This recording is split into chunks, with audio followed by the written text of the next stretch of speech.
حالا ساعت 7 صبح این کله سری اومدیم شوشتر چیکار؟ آوردمت رستوران پردیس سلمان، صبحونه سلف سرویس داره. 320 تومن میدی به صورت نامحدود، هر چقدر میخوای صبحونه میخوری. اشکال نداره، تشمیع پیلا بریم.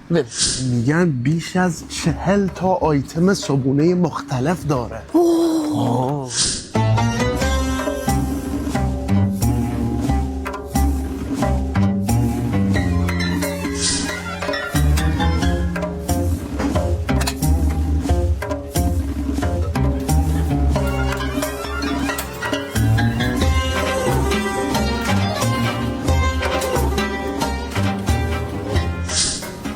آقا میگم اینا رو با هم دیگه بخورم چیزیم نمیشه؟ نمیدونم داداش، خودت میدونی.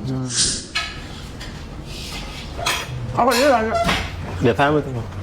میگم اگه بدون نون بخورم برام کمتر حساب میکنی؟ نه متاسفانه. بدون قاشق چنگاچی با دست بخورم؟ متاسفانه نه.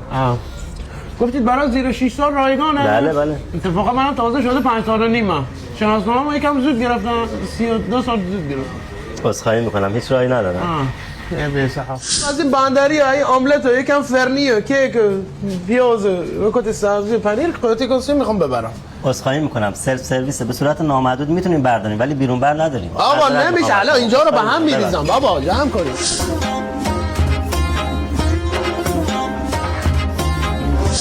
باشه بابا، پدر بیام. من فکر کردم ما دزدیم. اجازه بده. چی آقا چی برداشت؟ از زگر کی شیر رو گذاشته تو یقه من. ولشون کن عزیزم، اینا فکر کردم ما ندید. فکر کردم خبریه. آره بابا، بیا اینو بگیر. چیه؟